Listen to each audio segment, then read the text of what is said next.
All right, we're live. Feel free to, chime in, ask questions, or just chit chat.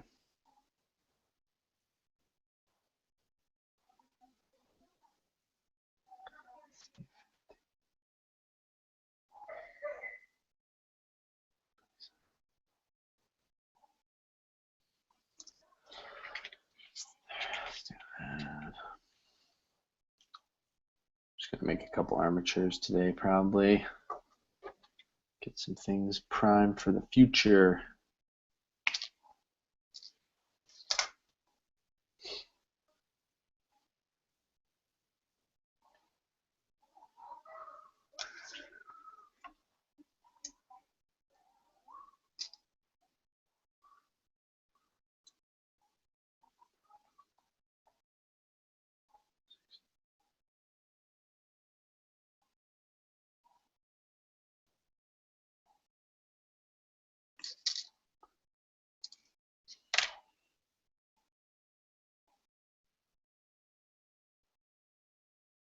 Hey, no problem, Isaac. I'll try and look over here at the chat every now and then. If you want to pop something in over there too, I'll try and answer it.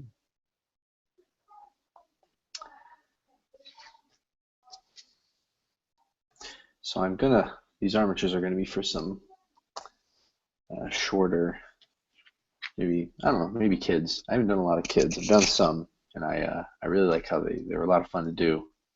I liked how they turned out. So I'm gonna work on make a couple armatures for that. One of these will probably be for the upcoming what's it called? Kind of a fan art sculpt I'm doing for the patrons. So I will end up posting that as a nice time lapse. I'm not sure if I will. I don't know. Not sure if I'll record the actual armature making process of like this. Posing might be good, but I think for this I will just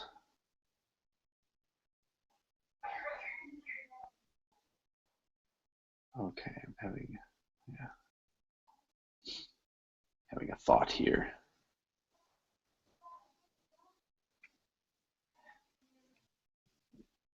I'm thinking about trying to start building my armatures very similarly to how I typically do them, but with a slight modification and the use of a soldering iron. I don't have one right now, but I'm actually headed out to the hardware store. So how many sculptures do I generally do in a week? I usually do about one a week. I can do more if that's all I'm doing. If that's all I'm focused on, I can probably do two pretty easily. Some of it depends on the detail in the figure, and obviously larger ones take longer too. But I am not the fastest sculptor by any stretch. It's something I work on, strive for, but I like to put a lot of thought and detail into my pieces, and unless I'm being very careful, it's very easy for me to get lost in what I'm doing.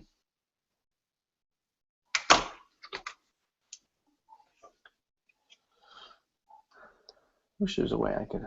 Well, I guess it's not obscuring it too much. Oh, good.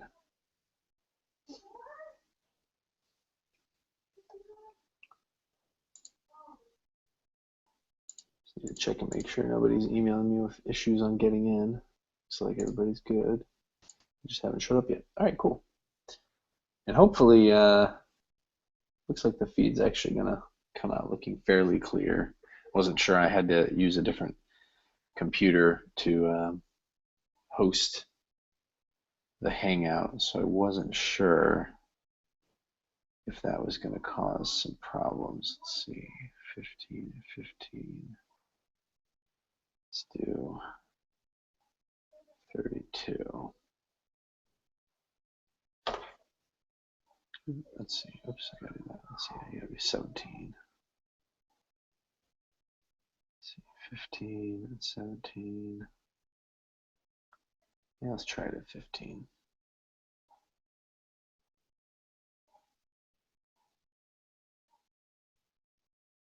older on this one. This person could end up being shorter, and that'd be okay. If I need to make that other one a little taller, I want to have the ability to.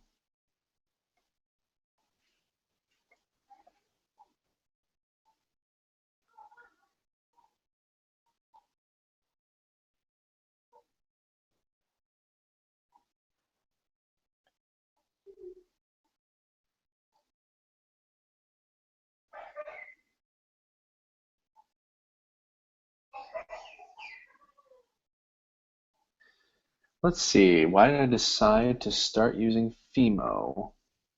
I did not start I've not always used Fimo. I started with green stuff and then moved on, which is epoxy putty, just in case anybody hasn't heard me say that before. It's a two-part epoxy putty that you mix together, and it hardens over time, and you get about, probably about an hour of good working time, depending on what you're doing, maybe a little more if you can still work with it when it's started to cure and solidify.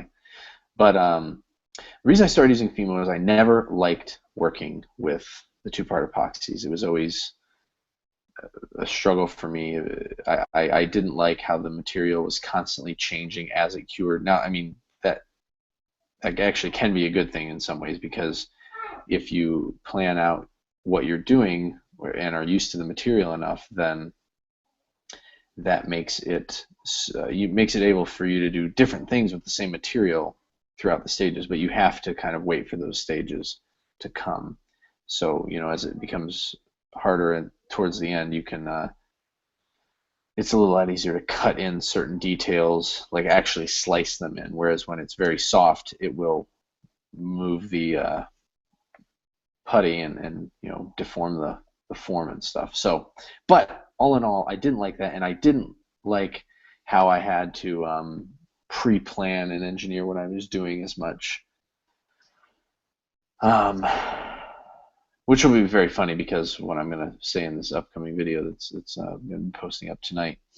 Anyways, but it was just a struggle for me. You can't. I come from an illustration background where you are supposed to work the whole form. You're supposed to, do a very rough, loose sketch of the whole body, and then move on down to, adding in details in a general sense throughout the whole piece, and you're slowly refining and pulling the whole thing together. So with putty, you have to do this part and then that part, and you can do larger areas, but if you're not as fast enough or proficient enough, which I wasn't when I was young, even though I was starting, even though I turned out very good pieces, it was a big challenge. So the way I was able to do that was I worked in very small areas at a time, which makes it take a lot longer to produce a piece. Anyways, so once there were a couple people that started talking about polyclay and Fimo in particular, I saw a lot of the Rackham sculptors doing it, the French guys, and they looked awesome. And a couple of my fellow sculptors from Reaper started using it too, and I'm like, man, I'm gonna just suck it up and try and do this stuff.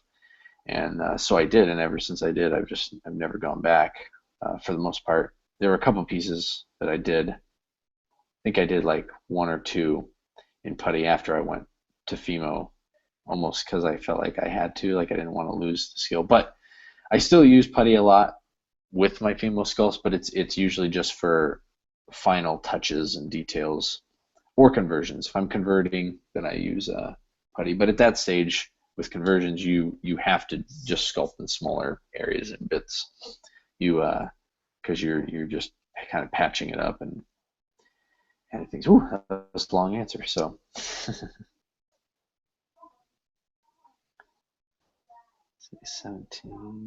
Let's do 16.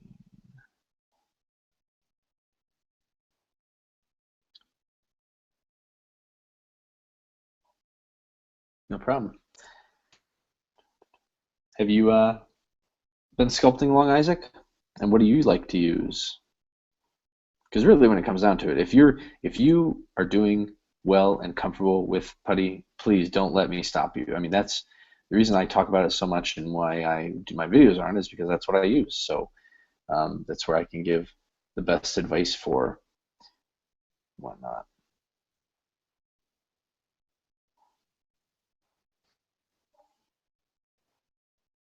Wow, that's a really big fly buzzing around.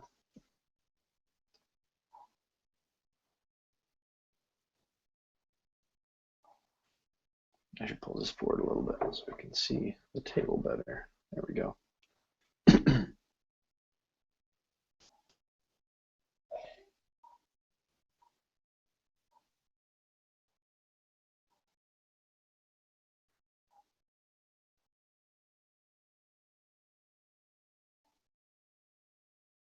Oh, it's not a bee. It looks like it's a, or a fly. It looks like the bee or a wasp. That's cool. All right, let's see. I've been sculpting for a short, this is from Isaac. I've been sculpting for a short while, off and on. I have a little more free time now, so I have been dedicating more time to it using green stuff or a mix of green stuff and Procreate. Cool, man. Yeah, well, that's good too.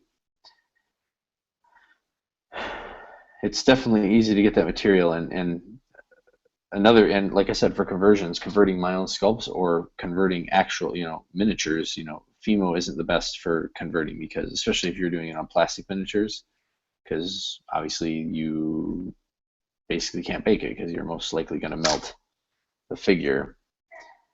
So wait a second, how did I make this so short?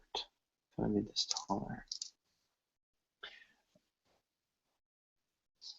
You do get used to it, but it does take time. Oh man, I accidentally made this only 10 millimeters. I'm going to make this a lot bigger.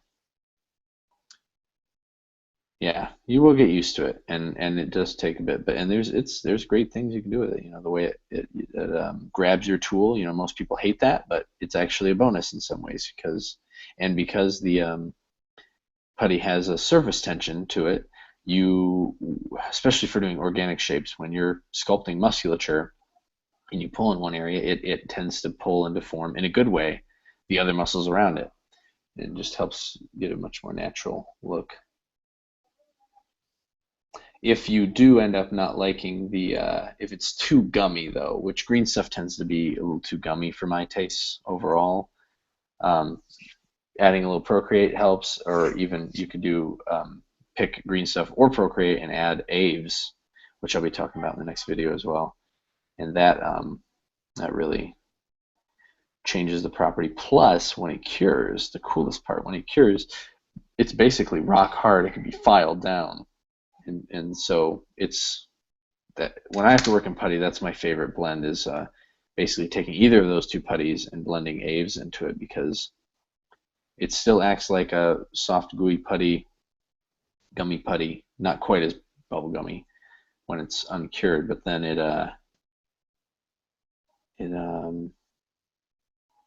you can file it and get really nice hard edges when you need to.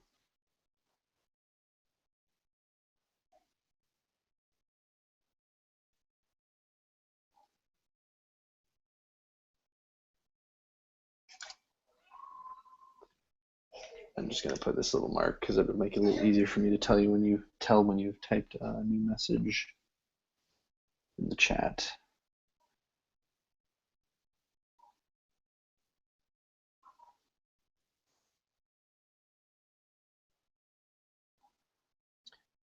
All right. You know what, man? I have to admit, it's actually been a little bit since I have made an armature, and technically made a mistake based on my normal thing. I normally like to put a little twist in the armature right in the middle here, just to help keep it from separating like this when I'm working on it. But it's not the end of the world, and you want to do that before you make the hips here. So I made, fold this wire in half. Here's the head and the spine, hips. Because if I did it now and I start turning it, the wire, it will twist, but the actual direction of it won't as much, and so it will end up making these hips twist and turn all around. Yeah, look very funky.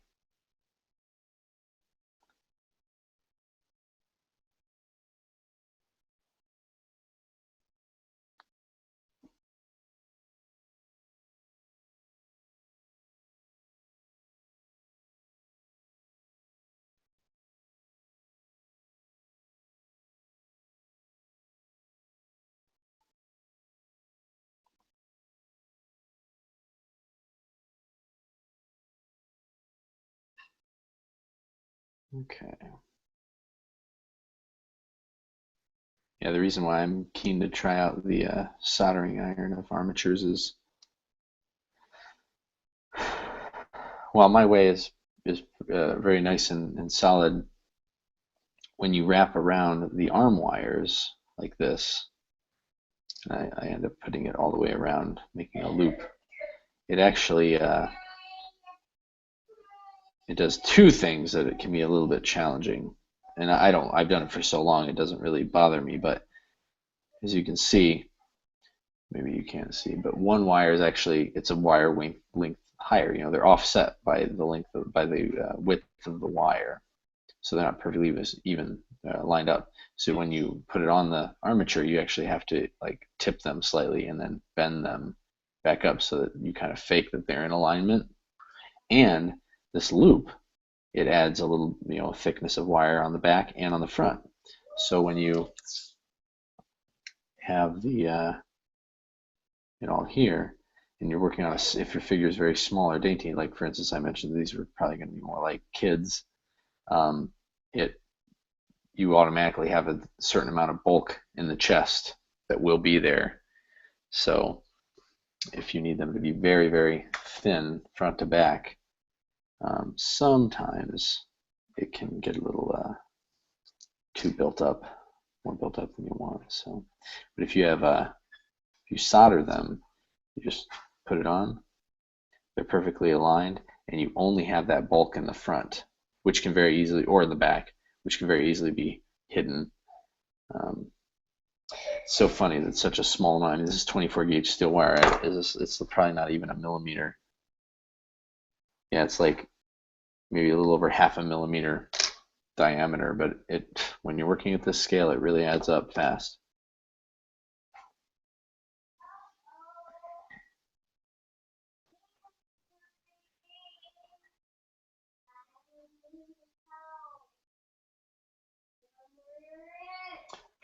I got a couple, looks like we have a couple viewers coming in. I'm going to go check the Hangouts page and see if people are having problems, because they should be able, oops, where is it? They should be able to get in to the Hangout and not just watch it. Let's see, refresh this.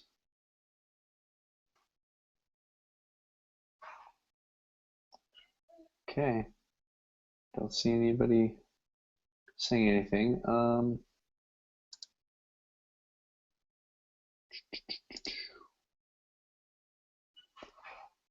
We'll see. I'm not sure if they're in part of the video where they can hear me, but remember, everyone that's been invited to this Hangout should have received a message separate, like they'll have the invite link they originally got just to inform them of the time.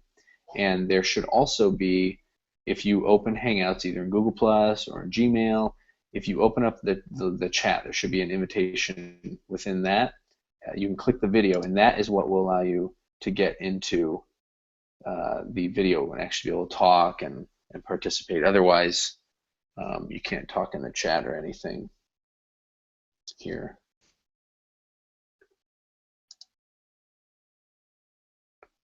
Why does it keep asking me to allow? Of course I'm going to allow. Okay.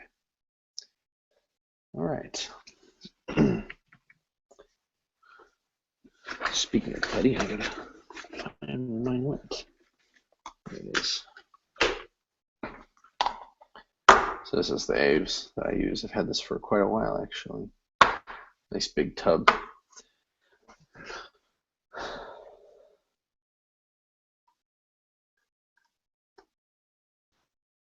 Okay.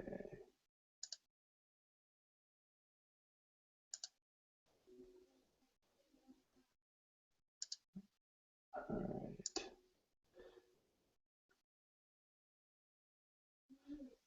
Gotcha. Thanks, Sparkler. No problem.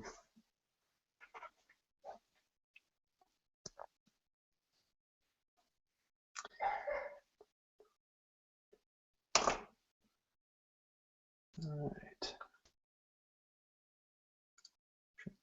Okay.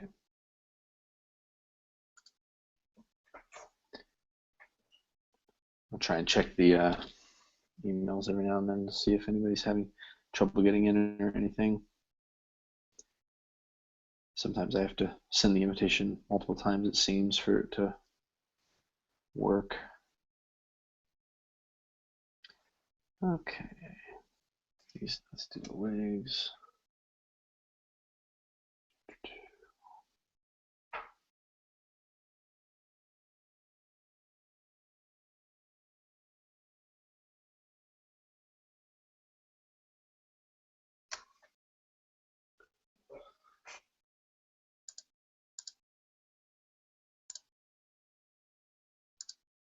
Okay. Let's see if I can find out who the other viewer is, just in case it's somebody that I know is going to watch. Ananda. Hope you can make it in, Ananda, because I know you like to get on the chat usually. All right.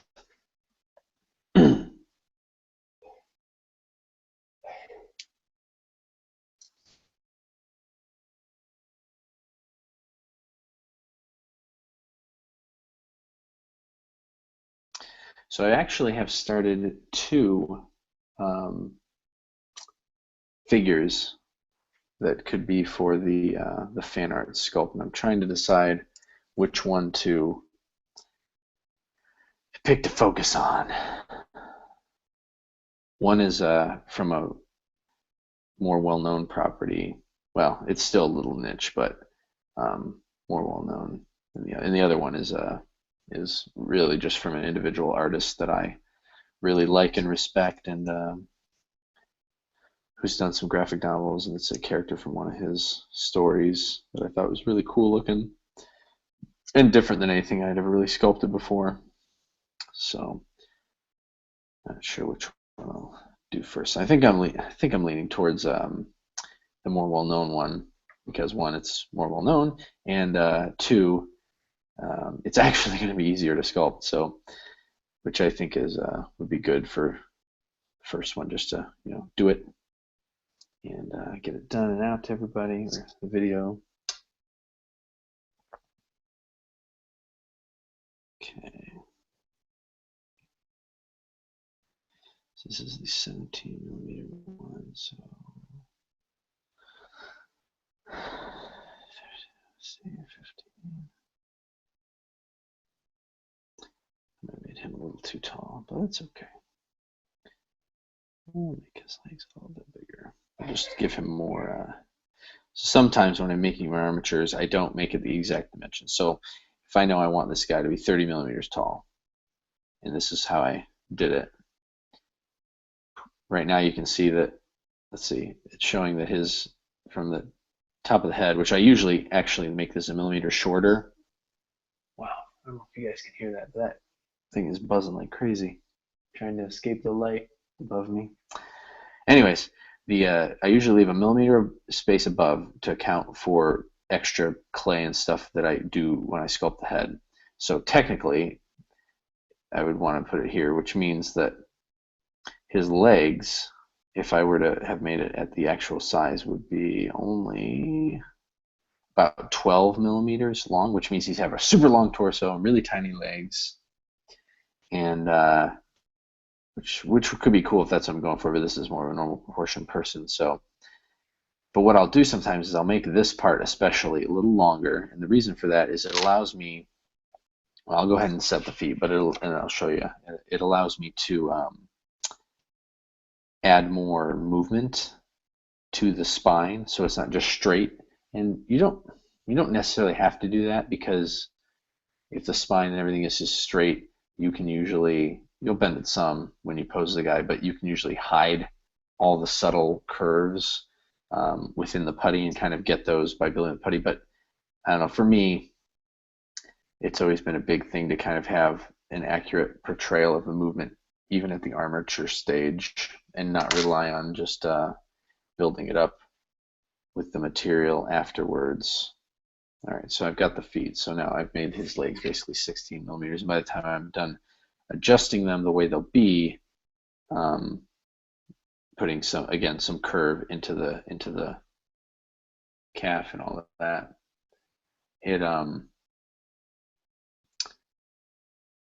it will make these legs closer to 15 millimeters.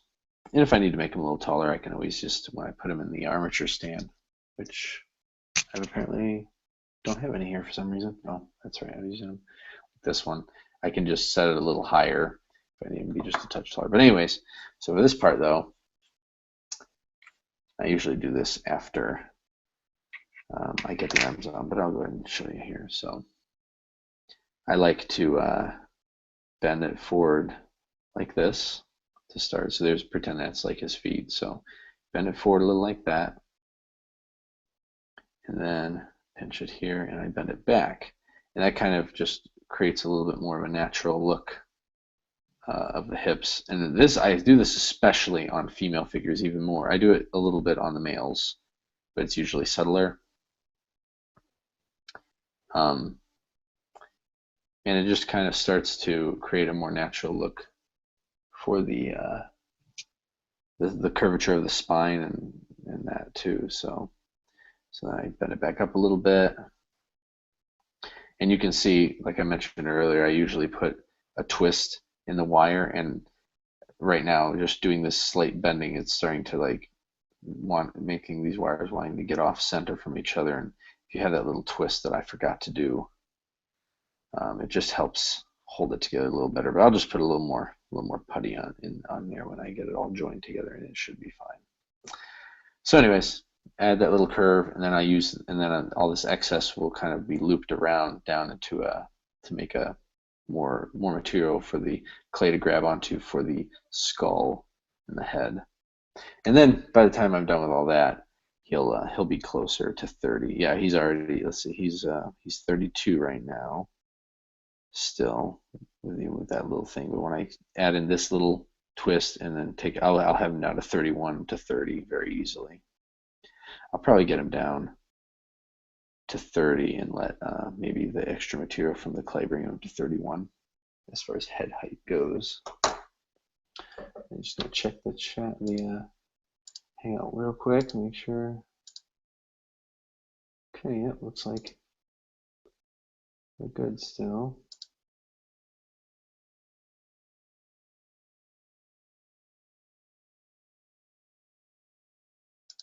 Okay. All right, time to get these arms on.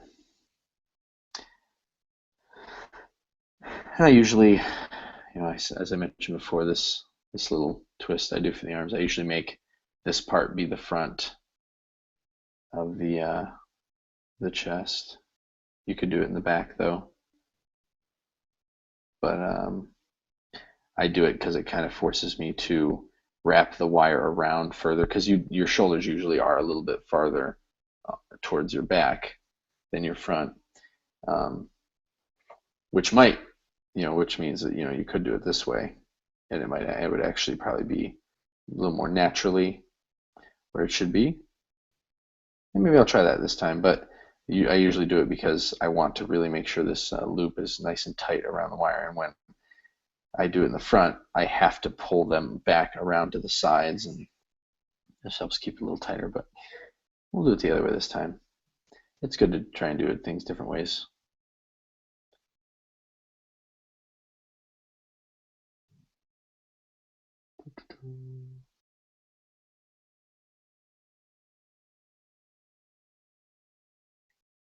Because you never know, maybe it'll work better. You never know unless you try. And that's actually not too bad. By the time I put a little bit of glue on it and the putty, it'll actually stay very well. And then I don't have to worry about aligning it. So we'll do that on both of these. Maybe not this one. I guess I could, because I didn't actually do the body twist yet. So it's actually on there nice and snug already.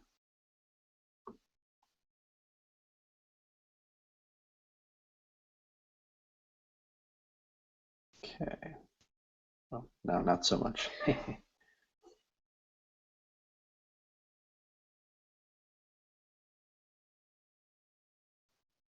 Okay.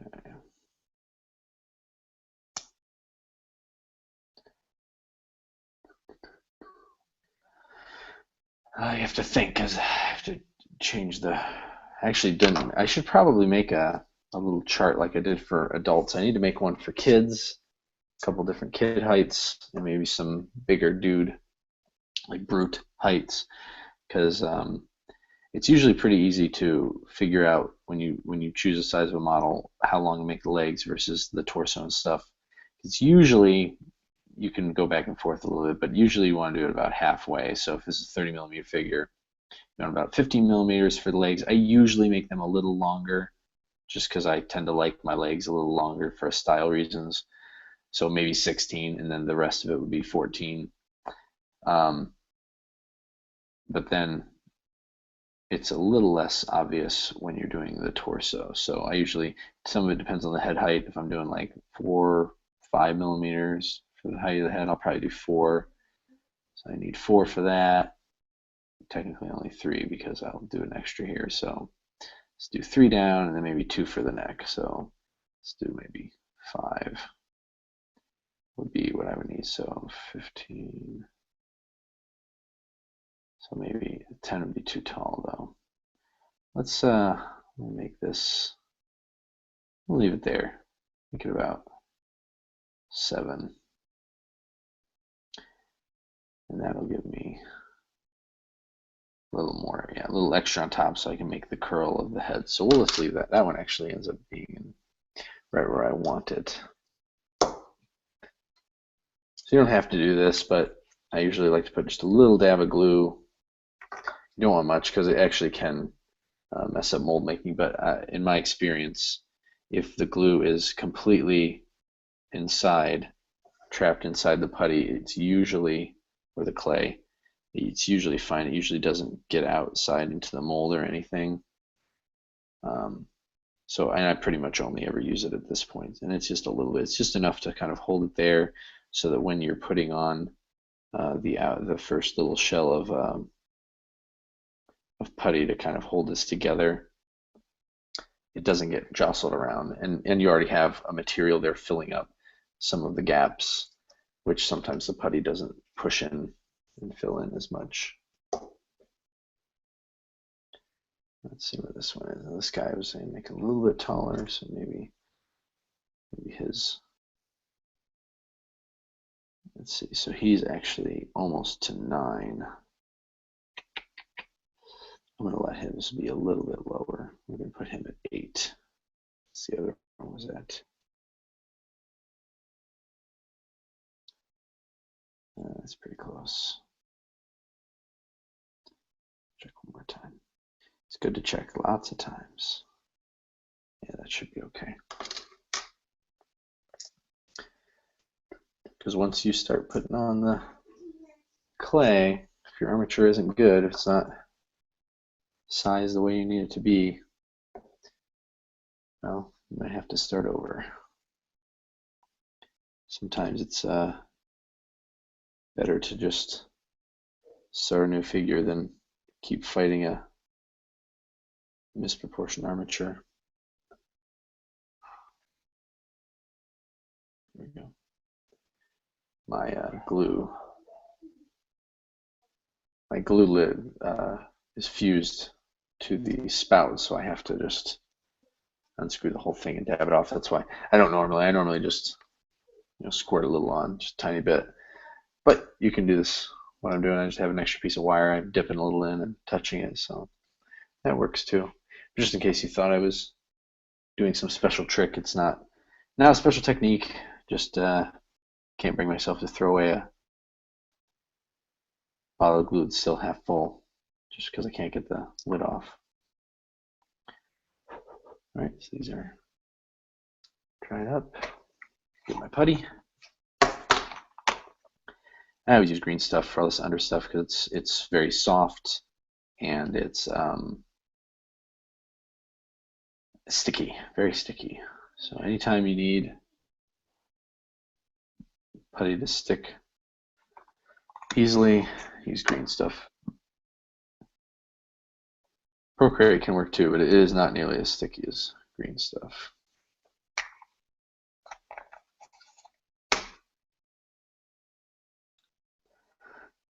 And this is the kind of thing when you're making a little joint around here that It's the kind of thing where the softer material can help too, because it just lets you press it that much easier down onto the wire.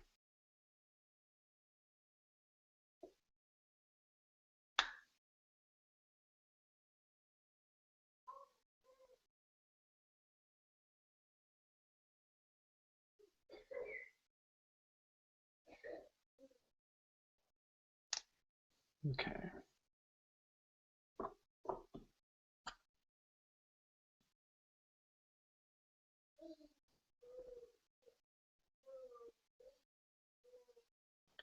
I usually don't even, so I do add a little bit of Aves, not a ton, because I actually want a lot of the properties of the green stuff. But one thing that happens when you add in Aves, even a little bit, like I'm putting in maybe 25% Aves into this, it actually makes the green stuff cure faster when you heat it up in the putty oven, and it tends to not bloom so much, which blooming isn't a big concern here for what we're doing here, just making a little, joint, bonding a joint. But yeah, it's kind of nice not to have to worry about that so much. And it's going to be harder when, if I were to just use green stuff, it would still be a little rubbery, which means as I start moving the armature around and bending things, the putty could actually give out a little. It will give slightly, which makes it which can make things come a little loose underneath. Again, it's not imperative, but I've just found it's a little nicer.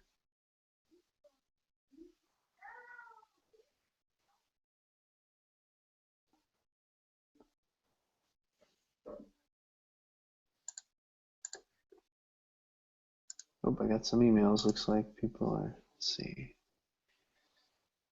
Okay, Sparkler asks, "Hey Tom, do you ever stick plastic card to the top of your corks? I used to spread some green stuff on the cork to act as a base, but now I copy Tim White Hassle-Free Miniatures method of laying." Tim White, or is it Kev White? I actually didn't know he did that. I actually don't use corks. I use these blocks that I make, and then I put green stuff on top. I actually haven't done the plastic card method. That would work good as well. The only thing I'm thinking is that depending on if you're curing in a putty oven, the heat could actually end up warping the plastic card. I know that happens. So, but yeah, that would work. You just have to be a little bit careful of the heat. Although if he's doing it hassle free, then I mean he's a big time pro, so I mean he definitely knows what he's doing. So, but I mean this always worked fine for me too. And when I make these bases, all this is the green stuff. This is a really crappy one. So I talked about this in my last video about the green stuff putty, and I didn't have any old putty to show, but how I mentioned how there was just like letting it sit out, you would get a skin on the top that would actually be, or maybe I didn't talk about it. Anyways, it basically, the outer skin hardens, and even though it's not curing with the resin and the hardener aren't curing together, it's like the yellow stuff itself goes bad. And so what you can see here, all that yellow stuff, I may use that last batch of putty that I had that was really bad to make a bunch of these bases, and all this yellow left over is the outer skin that went bad and basically just became a thin layer of like plastic sheet. And so I mean it's hardened now. It's oh, actually, as I say that, I can actually squish into it pretty well, make a pretty good finger mark. But anyways, yeah, it just wouldn't blend though. It just stuck to the surface. But anyways, to make this stuff though, you just mix up your green stuff, spread it out, get it as close to the corner as you can, and then when this block is nice and flat, clasped together, not with a miniature in it or an armature, you just press it down, squish it around, and you trim off the edges, and then you get a nice flat surface. And the green stuff has really high T tolerance, and I baked hundreds of miniatures on these things, which is very nice.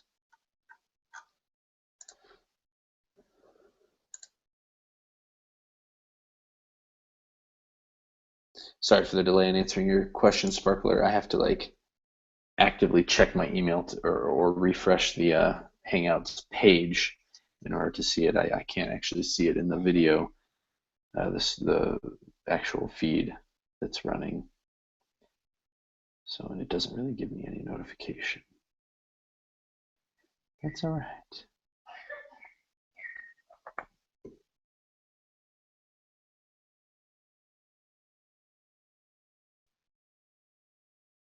I'll have to do a little more research, see if there's a way to kind of monitor these things better. I know I've seen other channels do, like they'll have a separate person kind of watching the questions and feeding them in so that we don't miss anything.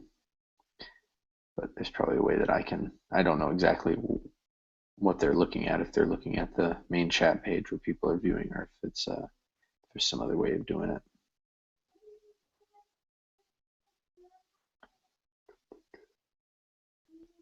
I want to keep this top part of the putty pretty low down to the arms so that I don't get too much of a slow slope up into the neck. This will allow me to keep the neck thinner and not get over bulky up around that area. Okay.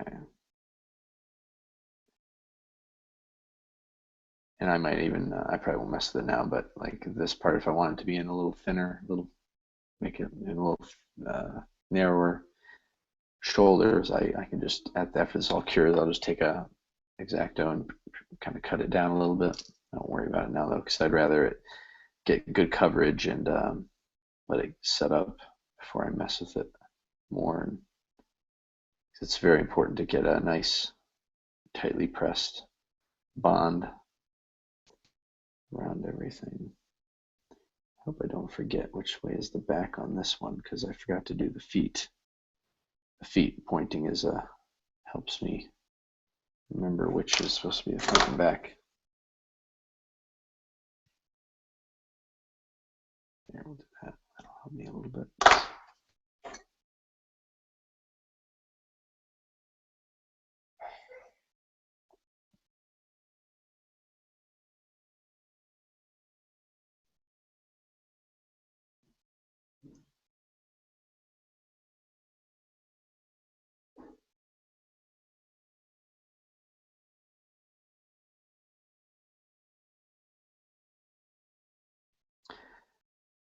Sparkler, are you from the UK?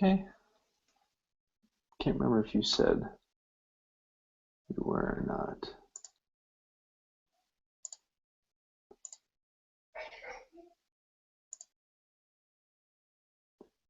It sounded like from what people were mentioning earlier,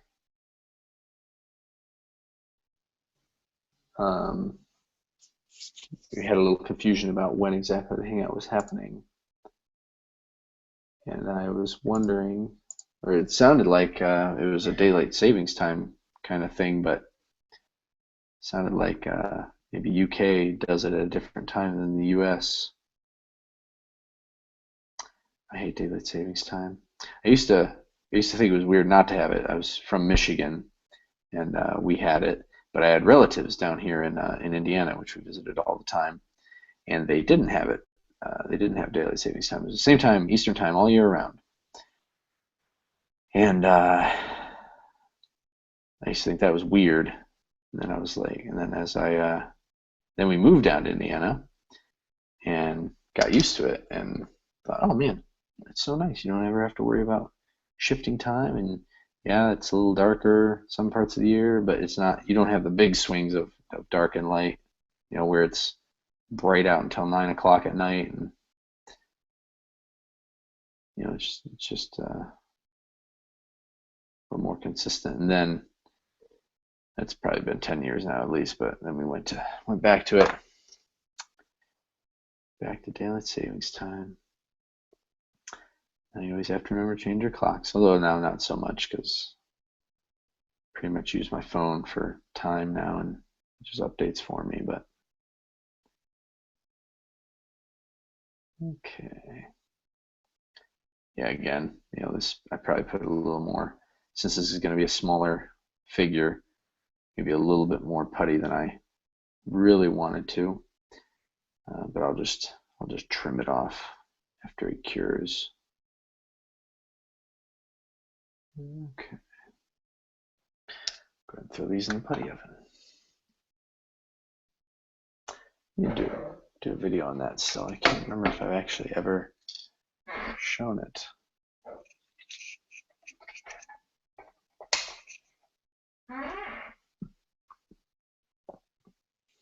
They're pretty easy to make, and you can buy things that work as a putty oven, little like toaster ovens or similar things, but you can really make something for under $10 yourself. Works very well. Cool. Yeah, sparklers from Southwest England. Okay.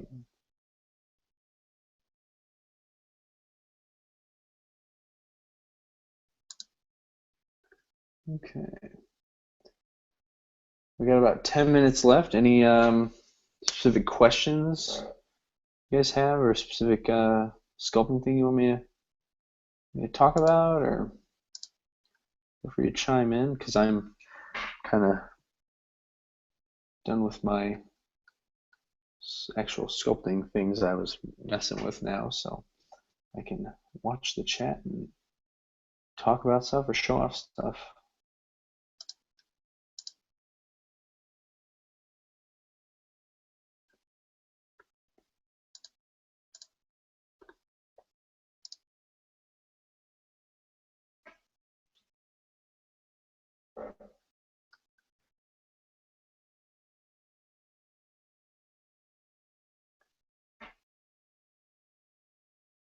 So I use reference for sculpting anatomy.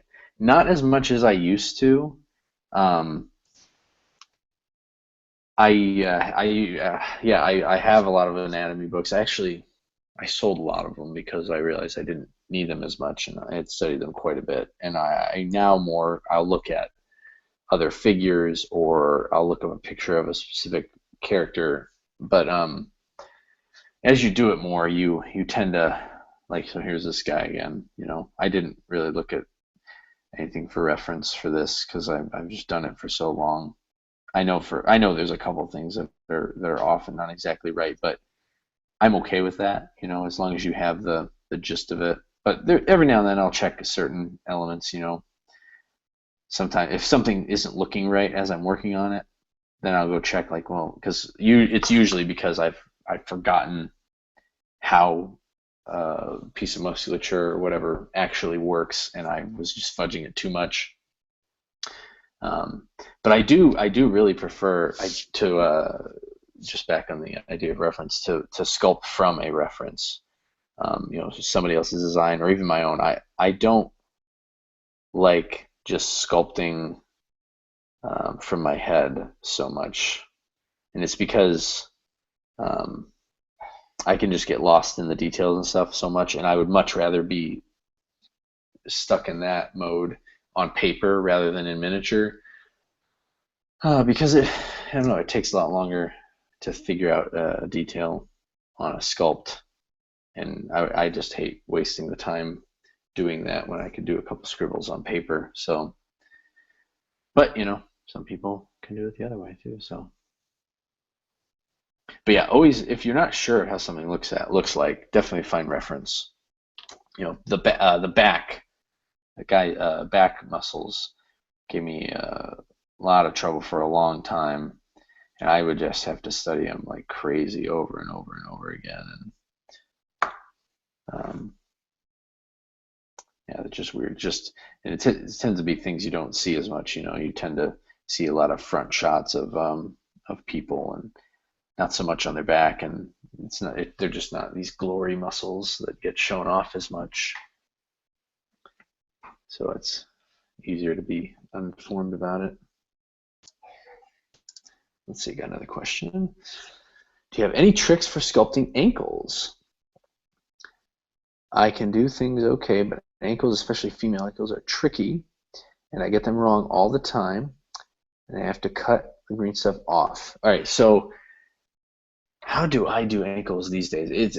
I do them very different now in a way because with the Fimo because I'm kind of sculpting everything at once. But so I'm assuming you're using putty sparkler. I don't know. Correct me. Oh yeah, you said green stuff. So the way I used to do it um, is I would basically sculpt the leg, with the calf and everything, and then afterwards, or as I got better, let me break and say this real quick. Don't be afraid to add more material to wet putty. I was used to be terrified. I would sculpt, for instance, back, this guy's a good example. I didn't do that on this, but before I would have sculpted like that shoulder and then let it cure, and then that arm thing, and then let it cure, and then that piece and let it cure. Whereas now I put down all the forms, the big bulks, and I blend them together, and then I add the details. It saves a lot of time. And this belt, which you'll see in the video that's going to go up this weekend, I did, it's got a lot of all these chains and everything. I would have sculpted just the belt with just that line, and then I would have added this plate thing there. I don't know if you can see how good this thing. This plate, I would have done that separately, and then I would have added this chain separately. Well, no, I did lay them down separately. I didn't lay down a big piece and carve it all out, and then I didn't do that. I laid this on, and then I got the belt the way I wanted, and then I laid that wet on wet, and then I laid these little chains in wet on wet, and then it allows you to keep moving. So, anyways. But so I used to do is I would do that, and then and then I would take a little bit of clear putty and add on like a little ball for the ankle, this outside ankle and the inside ankle, and just start working them in. Now here's a trick you can do for accurate ankles, and it's something that I don't think a lot of people notice, and I can't remember where I did. I want to say I heard Jim Lee talking about it, and it's that the ankles and the calf muscle kind of have an interesting symmetry to them, or not symmetry, but a balance. So if you feel your ankle right now, you'll notice the outer ankle is lower and the inner ankle is higher. And so with the calf, it's opposite. The outer calf is actually higher, not lower. So there's a large gap between the two forms, the calf muscle and the peak, if you will, of the calf muscle and the ankle. And the inner calf muscle is actually lower, and the ankle is higher. So there's a smaller gap, and it creates this interesting trapezoidal form that creates a lot of fun movement and elegance there. So there's kind of two ways maybe you could go about the ankles too. If you want to exaggerate them on big, burly, buffy dudes or gnarly characters, sometimes you want the ankles more pronounced. On females, I would usually suggest you make it a little subtler, and you don't need them as pronounced. Again, it's nice to have them there a little bit because it does kind of add that flow that I was mentioning, where the balance between the peak of the calf and the ankle are. But so for females, rather than adding on a separate bulb of putty material and blending it in, which tends, unless you're being very delicate in the amount you're using, pinching off just a tiny bit, when you have these extra amounts and you're sticking it on, a lot of times it tends to be a large amount. So what I would do, I would actually try and just build up a whole general form of the foot and the calf, and then try and have a tool. I would use something kind of like this, just a rounded thing, maybe a hook, or maybe even a big burnisher, just something that is a nice good rounding about it, and just kind of lightly and gently suggest that there's an ankle there. Hopefully that makes sense. I know it's a little bit long-winded, but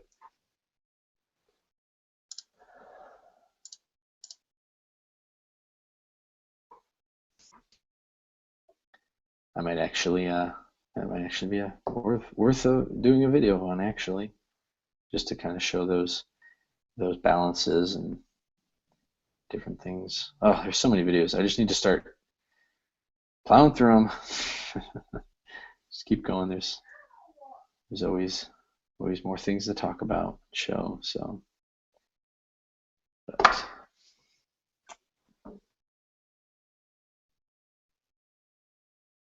all right, last chance. Any last questions?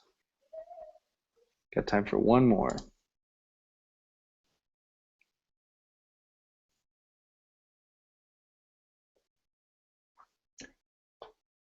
I'm going to show my putty oven real quick, just in case. I can't remember if I have. This is a small one. I have a bigger one at work, but I don't do large amounts of figures at once here. And I actually don't use the putty ovens that much. So all this is a little, this wasn't even a coffee can. I think this is like a quart paint thing. I used to work at a box plant, and we had a bunch of these given to us as samples to make boxes, and it was just these empty cans. I can't even remember if they had lids on them. I probably popped them off, but yeah, so it was just an open lid can. And this right here is just a clamp light. You can get it at any hardware store. I just removed the clamp, tighten that down, and I cut. Normally, if you have a large coffee can, a larger one, which is the kind I normally use, and you get I think it's like a medium-sized one, it fits almost perfectly on top, and you just need to like wire it on there, or you can even putty it on there. I've done ones where I've actually put screws in and bolted them in, but this one I just cut this is a small one. I cut the thing, wrapped it around, and punched some holes, and just weaved a wire in there and tightened it up, and it's like super on there. So, and then in here, it looks like I only have a 15-watt bulb, which you have to get different wattage of bulbs depending on the size. This is a very small area, so a 15-watt bulb makes it nice and hot. You don't want to get it too hot though, so I think I normally, the max I ever use is like a 40-watt, and that's for the big one. I actually have a medium one. I have a lot of these things. I have a medium, and I think I only use like a 25 in, but it's nice and handy to have, and just speeds up the curing process. And I usually suggest making sure that it's a lower temperature, even though you could go higher, just because if you forget that you left it on and you left the miniature in there, if it's low heat for hours, it's not going to hurt. If it's super high heat for a long time, not the best. Okay, guys. Well, thank you very much for joining me on this hangout.